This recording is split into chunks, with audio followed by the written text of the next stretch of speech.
I've sent multiple meet and confer letters, but they continue to stonewall. Wow, that's never happened to me. Has that ever happened to you? Never. Not since my trial last week.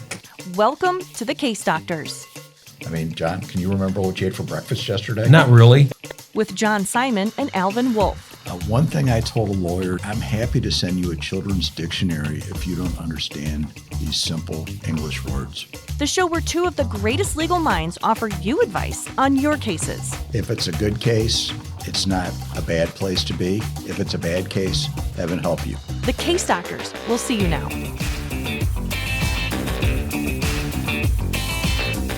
Welcome to the Case Doctors. I'm your host, Christine Byers of Simon Law, and I'm joined by the Case Doctors, John Simon and Alvin Wolff.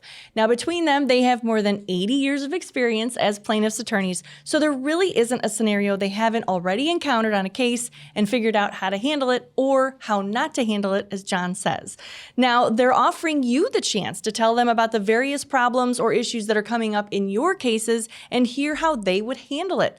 But first, let's turn to some of the civil cases making headlines and hear what the Case Doctors have to say about them. All right, gentlemen, our first case brings us to Washington Federal Court, and it says that a law firm isn't owed any additional coverage after hackers allegedly stole more than $1.5 million intended for an attorney who had partnered with the firm on a personal injury case.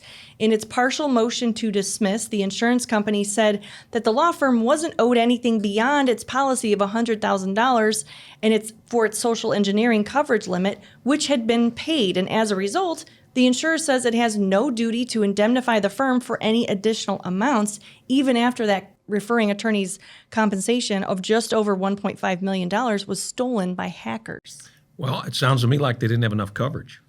And it reminds me that everybody listening should get a lot of underinsured motorist coverage, because if you don't have enough coverage, you're not going to get properly compensated. Yeah, and I'm wondering a lot of that. I guess that I'm wondering if that's covered in most policies. Cyber issues. Well, there are limitations in a lot of policies that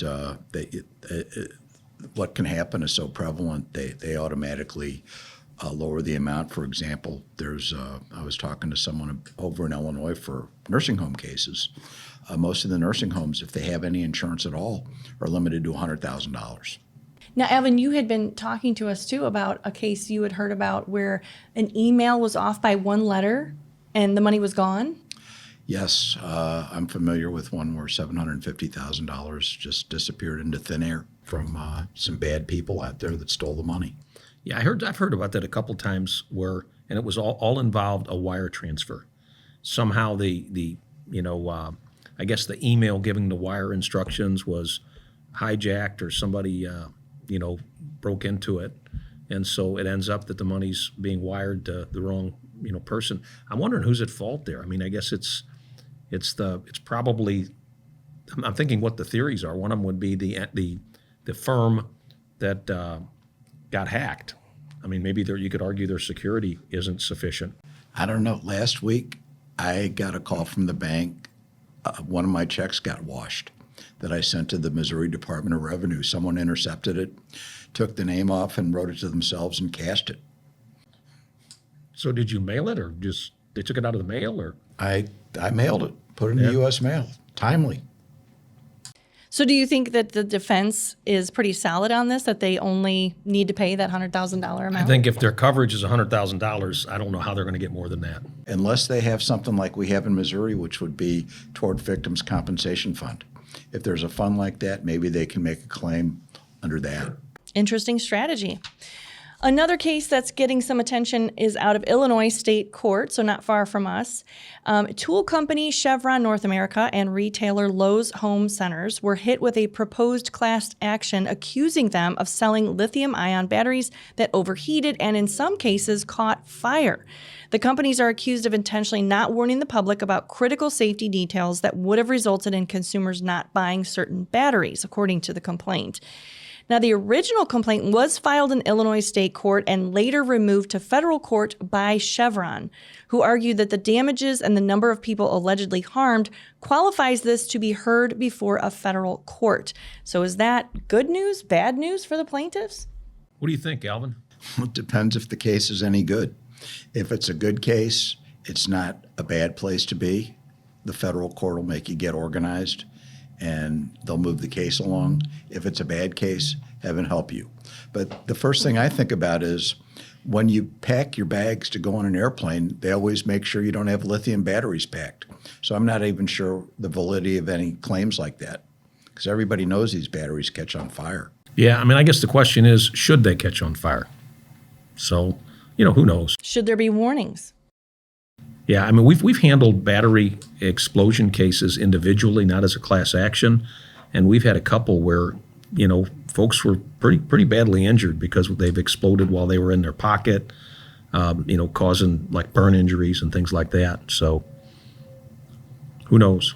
It's time now to turn to our email inbox for the cases our viewers have sent in for the case doctors to diagnose. Now, just so everyone knows, we're not going to reveal where these cases came from. We're not going to name any names or firms to protect the confidentiality of the cases. Instead, the case doctors are going to focus on just the issue in each of them. So as they say, the case doctors will see you now. So first up, we have a note here, and it starts off, "Hi, John and Alvin. I have a client with a rotator cuff tear from a fall at a retail store. They swore they had no prior shoulder issues, but I just got medical records showing they had a partial tear diagnosed 2 years ago. Now I'm worried about credibility issues since they didn't disclose it. I need to figure out the best way to handle this before deposition. Should I try to rehabilitate them by explaining that they didn't realize it was relevant? Or is there another approach you'd recommend?" I think you got to disclose it immediately, and they're lucky that it's before the deposition.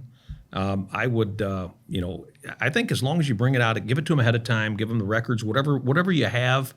That is it a medical record? Is it maybe a prior suit or claim? But I would take whatever you have, turn it over to the other side in advance, and that way they're being truthful about it at the deposition. And amend the interrogatory answer, because that's probably what happened. The interrogatory, more likely than not, asked the plaintiff, "Have you injured this part of your body before?" And they said no. And, humans are complex individuals. They do thousands of things every day. And it's not unusual to forget things that happened years ago.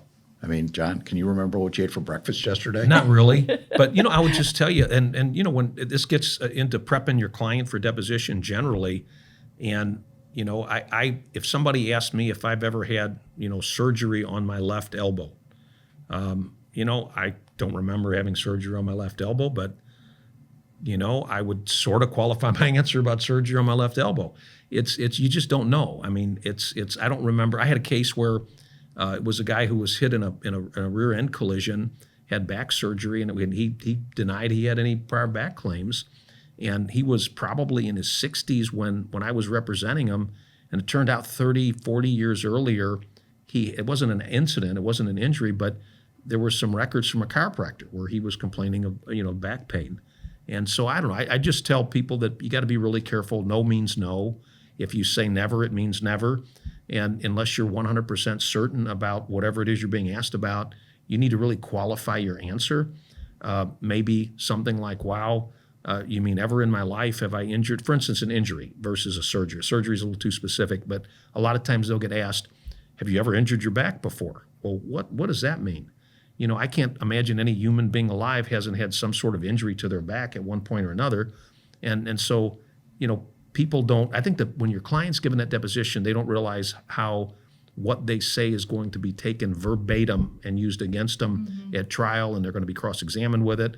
So you need to explain that to them and let them know, this isn't, you got to qualify your answer when you need to. When you're not 100% certain, use some words like, I'm not really sure, I can't recall at this point, maybe nothing real serious, but it may have been something minor, or just explain it. Mm-hmm. Or you can say, do you have a record you want to show me? And then they can't play gotcha, which they love to do. Alvin, have you ever had clients come up with, when you initially ask them, have you ever had an injury, come to find out later on down the road they did and kind of surprised you?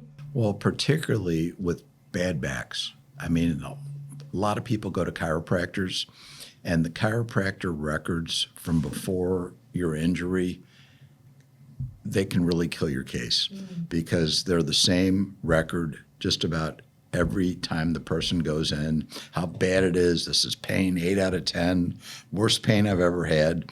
And it could be 10 years, but you've got something there that is going to put your client's credibility in issue on the case. Yeah, I think you really need to, you got to get, what's you're saying, Alvin? You say you never have all the records, right? You never have all the medical records. And even if you request medical records from your client, which you should do before they give a deposition, you look at those records and they might show that there was some treatment in another facility. And depend. For instance, I give a good example. If somebody comes into my office and they have a manual labor job, say a construction worker, and they're 45 years old, and they come in with auto injury and their back is injured, and I ask them, have you ever injured your back before? And they say no. Well, that's kind of difficult to believe. And I don't think they're being intentionally withholding anything from their attorney. It's just, as Alvin said, you can't, you're being asked to recall things that happened 15, 20, 30 years ago. And unless it was really, really significant, most people, a lot of people are going to not remember that. So you got to be careful. You got to get the records beforehand. You got to be careful about how you answer the question. And if it's something that is, serious, it's and the other thing too, it's not just being asked at the deposition.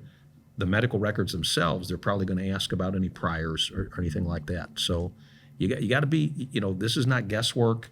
You need to be careful how you answer questions. And people, it's not, what it is? It's not a conversation. People think a deposition is a conversation a lot of times, lay folks, and they'll come in and, just say things, and you can tell by the manner of expression, their facial expression, the tone of voice. Like, for instance, if in a deposition somebody says, well, how long ago did that happen?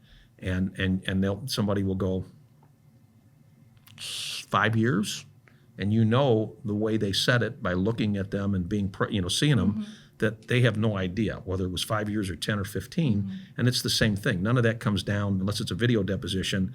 None of that gets down on the paper. If you just have a paper transcript, it doesn't really translate. Right, it doesn't translate. You got if you have to verbalize the uncertainty. You need the qualification, the uncertainty, to make sure that everybody who's reading that later will understand exactly what it is you're saying. I would say a lot of times defense lawyers like to ask people, have you ever said this to your doctor? And they've got a record right in front of them, and the client has to say, let me see it. You just can't say, counsel, this is not a closed book exam.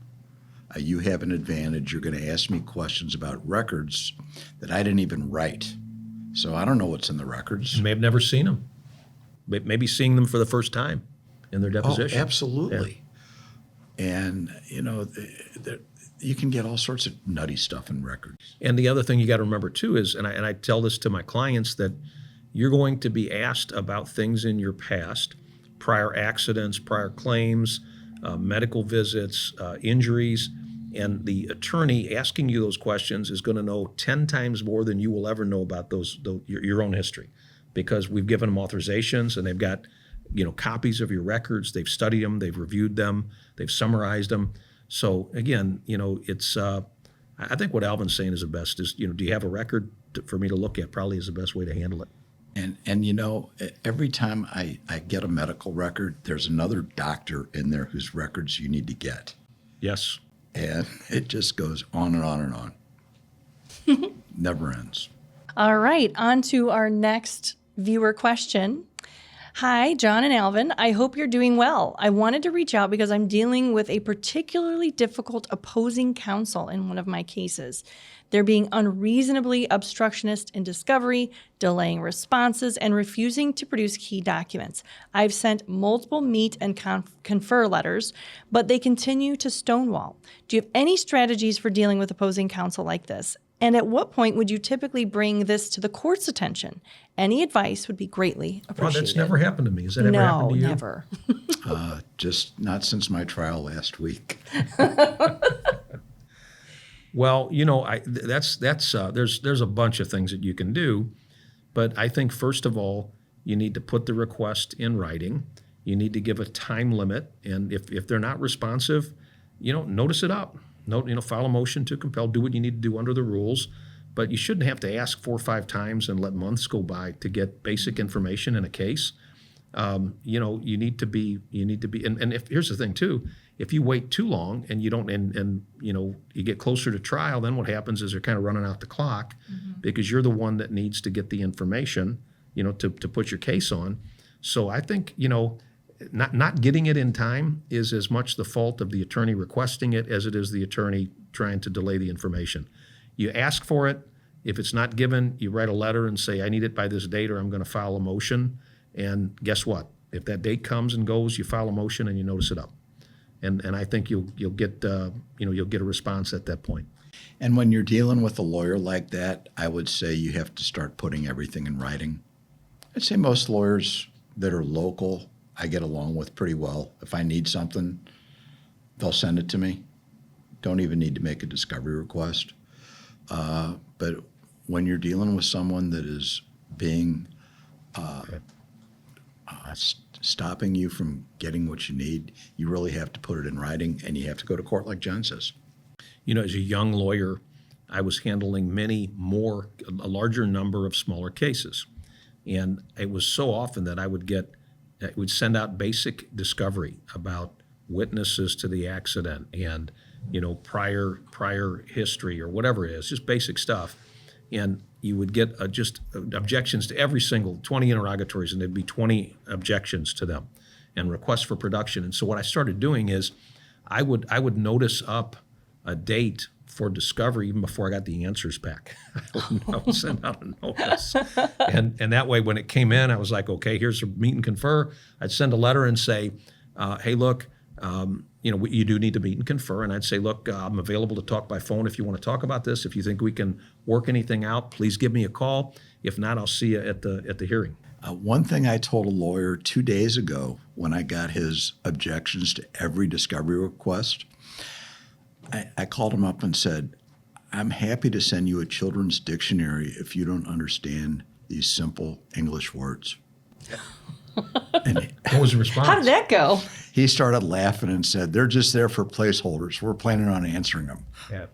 And the other thing, too, is a lot of times what you'll see is an answer subject to an objection. And we're talking about discovery interrogatories or requests for production. And I'm not really sure what that means. It means nothing. Yeah, if it's subject to an objection, that means they're not held accountable to answer anything. Well, but they waive it by answering it like that. They've waived the objection, as I understand it. Yeah, just you need to be real prompt about getting the info, and usually, as I said, the biggest danger there is, you've got a trial setting, you've got a scheduling order. There probably is a discovery cutoff. And, you don't want to be behind the eight ball where, you got all of this information and you're just not getting answers.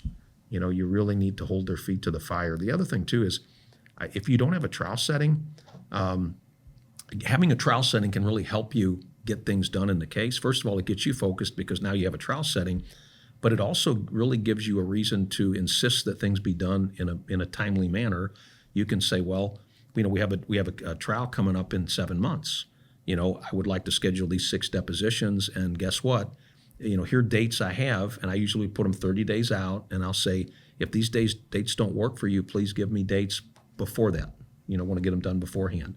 But you need to have, because the issue really is everybody's busy. I mean, a lot of times, I wouldn't say a lot of times, I think the minority of the time, it's being intentionally obstructive and they don't want to give you the information. I think more often it's everybody is so busy and they're jumping from one case to another and they're putting out fires, and all of a sudden you realize, wait a minute, it's 3 months from trial and I didn't get the information that I needed. So you really need to be disciplined and insist on getting the information. And bottom line is, the only way you're really going to get it, if somebody's repeatedly not responding, is to get the court involved. And by the same token, from the plaintiff's standpoint, you have to constantly look at your discovery responses and keep supplementing them, because that can get away from you. And you can run out the scheduling order and the client says, oh, I've got these 3 doctors, and you may not be able to use them. Right, because you didn't disclose them in time. Alvin, how about you? How closely or how soon do you think that it should be escalated to the court's attention? It depends on my gut and how it's going. I don't know. It's case by case. I would say that if it's a person you really intensely dislike, you have to go to court early and often because it's not going to get any better. And if it's just somebody not having enough time or not being responsive, just noticing it up will get you the answer. Nine times out of 10, when you notice it up and it's just that they're just not answering or providing the information. I mean, if you're asking for a deposition of the defendant or one of their witnesses, a corporate rep, and there's no response and you've asked 3 or 4 or 5 times, rarely do we file a motion for that. But if you do, I would say you'd never end up arguing it, or hardly ever, because they know that there's no reason not for them not to be doing it. And if you just send them a depot notice for any date, a random date, they'll call you up and say, look, I'm available this day. Can we do it then? So things start moving along. That will remedy the situation most of the time. Okay, gentlemen, that will do it for this episode of The Case Doctors. If you have a case that you would like the Case Doctors to dissect, send us an email at cases@thecasedoctors.com. And here's a QR code that will take you directly to our contact page. Once again, we will be keeping all names and cases confidential. Thank you for joining us, and we will see you next time on The Case Doctors.